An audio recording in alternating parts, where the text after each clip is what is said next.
Le directeur général de l'Institut congolais pour la conservation de la nature, le Dr Cosma Wilingula, a procédé à l'installation de l'équipe dirigeante de la réserve et domaine de Bombolumene le mardi 11 août 2020. À son arrivée, le directeur général de l'ICCN a été accueilli par les travailleurs de Bombolumene qui ont manifesté leur forte joie.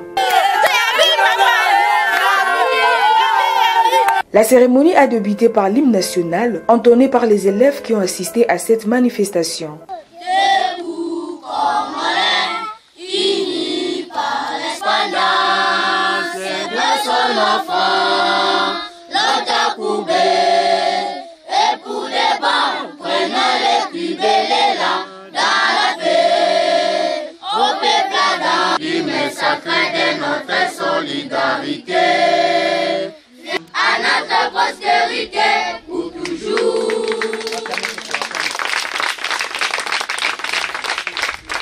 Après l'hymne national, le directeur général a profité de l'occasion pour sensibiliser les communautés riveraines qui étaient représentées par les autorités coutumières.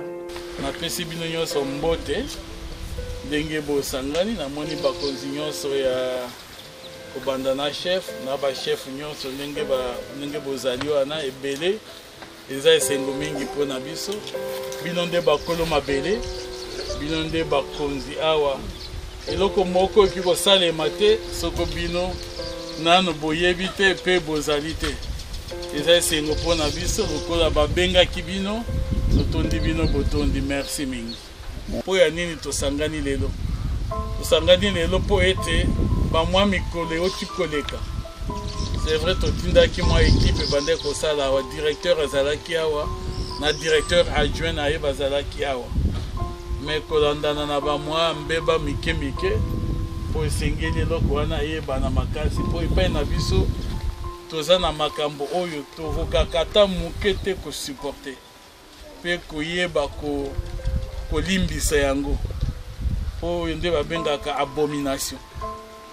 Soko zosala na biso na baparke awa ata soko bomi mwa puku yo oza aja katikati na bango nyonso awa soko bomi ata mwa puku okolala 7 jours na boloko mpo ete wana nde biloko biso tosupportaka te toza baconservateur ça signifie toza na mosala ya kobatela biloko nyonso wana eza na mutuya moko makasi malamu oyo bato bayebi te mpo ete ezala banyama ezala bazamba ezala babiloko nyonso mosala na biso leta atiaki biso mpona kobatela yango. Alors oyo bakonzi ya liboso bazalaki awa babongaki mobeko mpo bango moko barapport nazwaki nga moko nayaki ti awa toye komona mpe kotala ke bango mpe bazalaki implike na eloko oyo toza kobenga carbonisation to kokata bamakala bango mpe moko bazalaki deja soit na baekipe na bango soit na bato na bango mpe kokotisa bato bayeba kokata yango te wana eza eloko epekisami mingi epai na biso kokata nzete koboma nyama biloko mibale wana ezalaka na yango kaka révocation sans préavis donc olongwe na yo kaka dossier soko namoni yango ke eza malamu bakei eza kaka kutu bango awa te badirecteur ebele na baparke mosusu soki okangami na banzela wana atokomaki directeur mpenza oyo mokonzi na suka okozwa etumbu moko ya monene azali sur ke eloko tokosala lelo ekoyeba mpe koapporter des solutions réelles sikoyo eloko tolingi kosala ezali nini tosololaki mingi mpo tozwa nani akoki kozala directeur ya sika mpo mokonzi ya sika tokoki kotia awa nayebi ke problème ya esika oyo ezali banyama ya kozanga te zamba ezali nano atako bato bakati bati bamwa bamboka bisika mosusu tozali na secteur mibale ezala domaine de chasse mpe oyo tobengaka biso réserve intégrale. Bombolumene eza ya lobi te Bombolumene ebandi soko na 1958 nde bamindele basali station.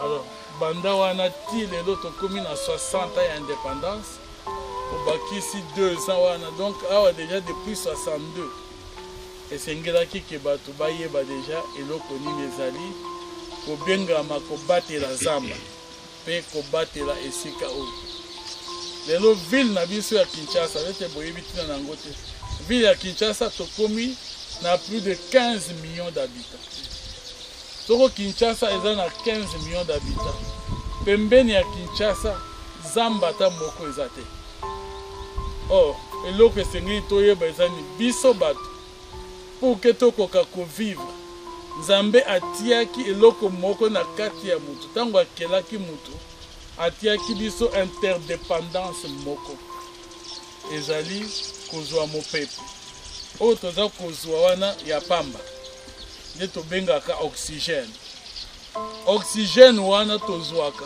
eutaka wapi eutaka na banzete oyo ça signifie que soko nzete eza te ba oxygène pe ekozala te soko oxygène ezali te soko okozwa malali ya pema wana nano eza eloko mosusu kasi pour que cerveau na biso esala esengeli ezala alimenté na oxygène nde biso bino na ngai awa tokoki koloba lokola bato tokoki koyokana lokola bato tokoki kozala bato soko wana ezali te tokozala na pasi moko ya makasi epuis mbala mosusu okoya kokoma na yo kizengi parce que cerveau ezali lisusu na oxygène te parce que oxygène wana eza kosala pour que ndambo eleka pe na kati ya makila na biso pe ealimenter cerveau na biso alors eloko wana na kati ya mokili lelo ekomi kopesa pasi nde nyonso tozoyoka molunge ekomi ebele eza mpo na nini eza parce que oxygène wana ekomi moke oyo molunge ezowuta na mabele ekomi ebele donc ekomi kochauffe et puis pour que oyo chaleur nyonso ekoka kolongwa eza te parce que wana oyo babengi bagaz à effet de serre ekomi kokanga atmosphère donc ekomi mwa mingi pour que tokoka kozwa mwa équilibre ya mopepe eloko esengeli il faut oxygène ezala makasi nde kopesa ke bato bazala na mwa respiration pe kovivre normalement kobatela na biso ezali kosunga bino kobatela mabele na bino biso toye kobotola mabele te parke eyaki kobotola mabele te non soko parke elobi ke oyo nyonso oyo boye nde eza parke ezali kosunga bino kobatela ezali oyo tobengaka épargne naturelle po biso nyonso toza awa leta afungola babanke te po ntango oza na mwa mosolo na yo okenda kobomba wapi na banke mais banke wana mbongo eza ya banke te banke azali nde kobombela bino misolo ezali lolenge moko na biso ngai naza mandataire ya leta oyo eza mabele na ngai te ngai naza ata na pouvoir te kolandana na mibeko ya biso ya kozwa même pas 1 centimètre ya zamba nyonso oyo to nakaba yango na mutu mpo nateka yango to nazwa mpo na nga moko naza na pouvoir wana te ezali mosala na biso te ezala ngai ezala meme général azao bango nyonso mutu moko te na ICCN aza na droit te ya komipesa ye moko nalobi même pas 1 centimètre ya mabele toza na droit wana te toza kaka na droit moko oyo disons devoir moko l'État pesa biso tozali institution d'application de la loi biso tozaka basali mibeko na parlement boye na boye bino bokende kosala so bomonaka biso ntango mosusu tozalaka mwa rigide pe makasi po ete esengeli totosa pe to aplike mibeko tozali institution ya application de la loi ngai naza oyo ya négociation ya loi te pour que ngai na yo to négocier otikela biso même ata 1 centimètre te bato baza awa bazangi esika ya kosala bilanga otikela biso boye na boye eza ngai te nakoki kosala yango te toza na bamwa compréhension moke moke kasi bato bayokaka bayebaka biso te ke tokoki kosala yango te soko balobi bon parke esuki awa banda esika oyo soko mesa oyo eza parke asignifie okoki kokota ata moke awa te soko batiki okota awa ngai nakomi to mutu moko akomi akuti bagarde ndenge baza botikaki akota wana ndenge nini Les chefs coutumiers convaincus par les discours du DG de l'ICSN ont aussi sensibilisé la population tout en réitérant leur engagement à protéger cette banque naturelle.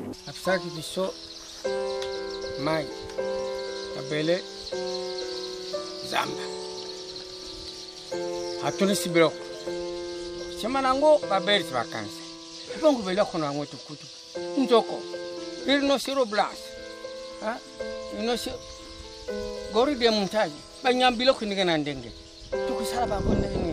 Tu crées pas part bilo kon ba be bat. C'est ça le problème yaza. A créer un parc et sili kala bilo kon. A petit bango mando bokay. Ya bango tendenge na félicité ye. Ya bino moko. Comment la montagne na mbele za kotamba na no kata makala tonchete. Kuyana ye, ce n'est pas vous, ce n'est pas lui. Voilà les chefs de quartier avec les policiers. Quand on s'allie dans bango, bino bozana bino ko kengela bino ko nandeke, nampuku, même nyoka. Batwa tu mabiso biso tu matumboye, boitu bango boye ko pesa chef de quartier. Afuta man. Après la cérémonie, les participants ont livré leur impression. Je suis très heureux que Monsieur Olivier Moucheté, qui connaît bien cet endroit, puisqu'il est le chef coutumier d'Ibi, puisse prendre ses nouvelles fonctions. Il est le mieux placé pour développer des programmes d'agroforesterie climatique durable ici. Et nous l'accompagnerons dans cette démarche, puisque nous habitons ici, nous sommes le voisin le plus proche de Bombo-Lumene, donc à Ibi village. C'est un jour spécial, hein, parce que là vous venez de voir le directeur général de l'ICCN m'a remis donc l'arme de service. C'est toujours un moment très impressionnant.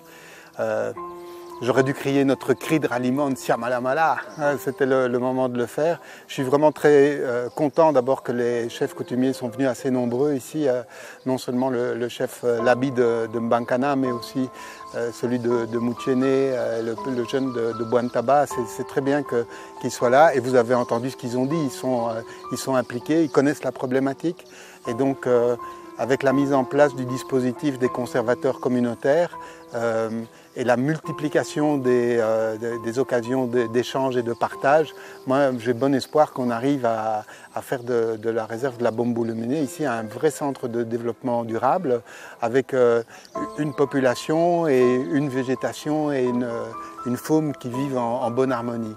Je pense que c'est encore faisable ici dans la situation de la réserve de la Bombo-Lumene.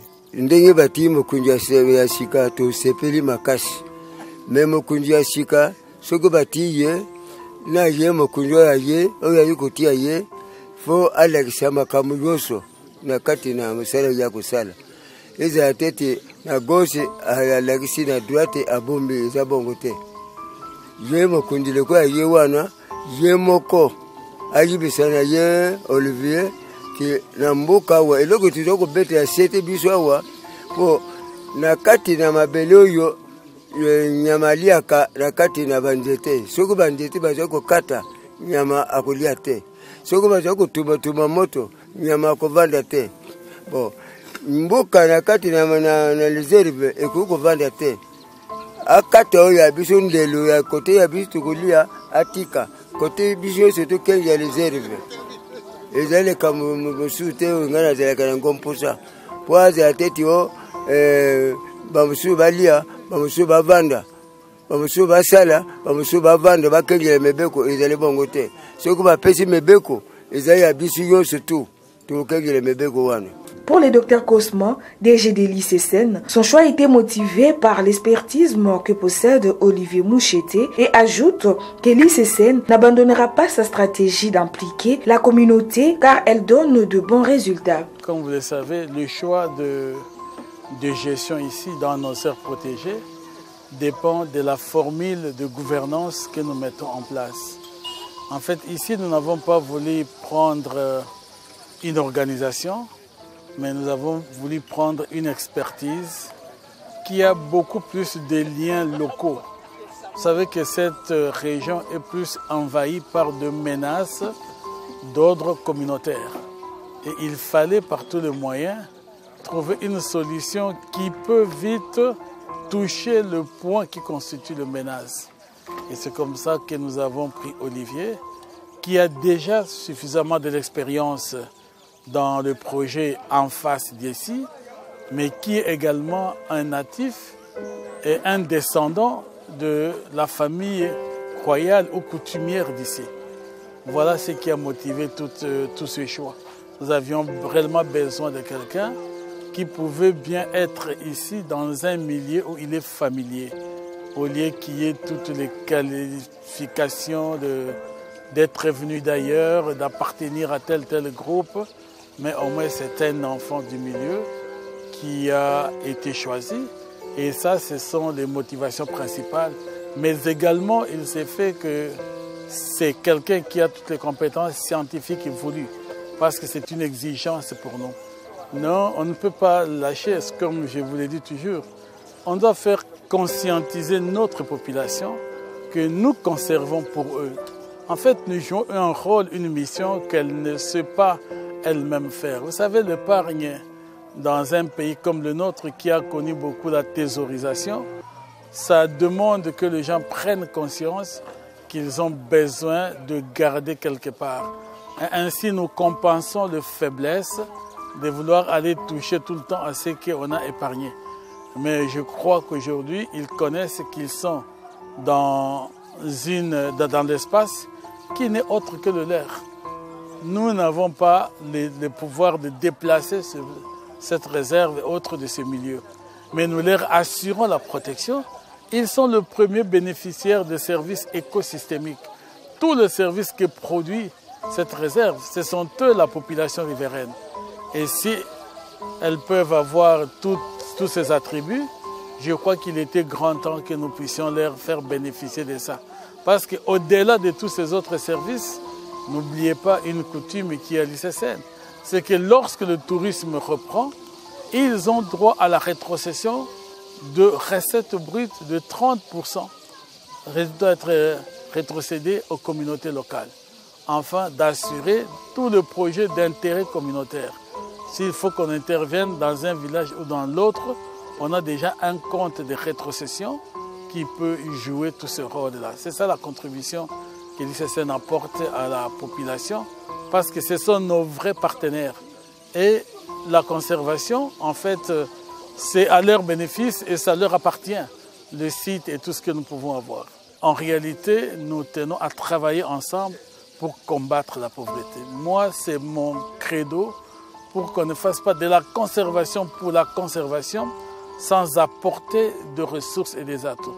Nous connaissons l'état de notre pouvoir national. On n'a pas assez de ressources pour investir dans la conservation. À nous de nous rendre crédibles, de rendre le site crédible, afin que le peu qui peut venir de la communauté internationale profite et bénéficie aussi à notre population. C'est pourquoi je vous parlais tout à l'heure d'une rétrocession de 30%.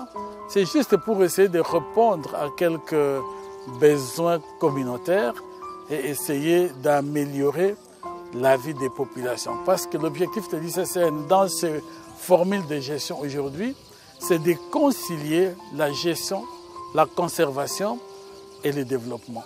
On ne fait plus une conservation du type classique des aires protégées, non.